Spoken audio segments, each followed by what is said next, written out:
ആ കൂട്ടുകാരെ, എൻ്റെ പൊന്നൂസിന് ചക്ക ഇപ്പോൾ ഭയങ്കര ഇഷ്ടമായതുകൊണ്ടേ ഞാൻ കുറച്ച് പഴുത്തേക്ക് ആലപ്പുഴയിൽ നിന്ന് കൊണ്ടുവന്നതാണേ. അപ്പോൾ എൻ്റെ വീട്ടിൽ നിന്ന് കൊണ്ടുവന്ന ചക്കയാണ്. അപ്പം ഞാനതെല്ലാം ചെറുതായിട്ട് അരിഞ്ഞ് ഞാൻ വേവിച്ച് ഫ്രീസറിൽ വെച്ചതാണേ. അപ്പം ഞാൻ ഇന്ന് അതെടുത്ത് വെളിയിൽ വെച്ച് ഉടച്ച് വെച്ചിരിക്കുകയാണ്. അപ്പം ഞാനിനി ചക്കയപ്പം ഉണ്ടാക്കുന്നത് എങ്ങനെയാണെന്ന് കാണിച്ചു തരാം. ചക്ക എടുത്ത് വെച്ചിട്ടുണ്ട്.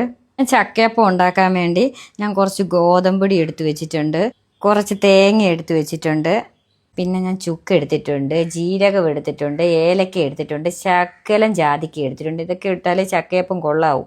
ഞാൻ ഇന്നത്തെ കുറച്ച് ഉപ്പും കൂടി ഇട്ടിട്ടുണ്ട് ഗോതമ്പൊടിക്കകത്ത്. പിന്നെ നമുക്ക് ചേരുവകളെല്ലാം കൂടെ ഒന്നിച്ചിട്ടിട്ട് ഒന്ന് ഇളക്കിയെടുക്കാം. അതെ, ഞാൻ എല്ലാ ചേരുവകളും കൂടി ഇട്ടിട്ടുണ്ട്. പിന്നെ ചേരുവകളും കൂടെ ചേർത്ത് ഞാനത് കുഴച്ച് വെച്ചിട്ടുണ്ട് നന്നായിട്ട്. ചക്കയും തേങ്ങയും ഈ ഭക്ഷണയിലെന്ന് പറയുന്ന സാധനം ഞാൻ അങ്ങ് ആലപ്പുഴയിൽ നിന്ന് കൊണ്ടുവന്നതാണ്. ഇത് ഫ്രിഡ്ജിനകത്ത് ഞാൻ സൂക്ഷിച്ച് വെക്കുന്നതാണ്. ഇവിടെ തെരളിയില എന്നൊക്കെ പറയും. പക്ഷേ എനിക്ക് ഇവിടെ വന്നതിന് ശേഷമാണ് ഭക്ഷണയിലയുടെ വില മനസ്സിലാകുന്നത്. കാരണം അവിടുന്ന് വരുമ്പോൾ ഞാൻ കുറച്ച് കൊണ്ടുവന്ന് ഇവിടെ സൂക്ഷിച്ച് വെക്കാറുണ്ട്. അപ്പോൾ ഇനി ഞാൻ അപ്പം ഉണ്ടാക്കുന്ന കാണിച്ചു തരാം. ഇനി ഞാൻ എല്ലാം ഉണ്ടാക്കിയിട്ട് കാണിച്ചു തരാവേ.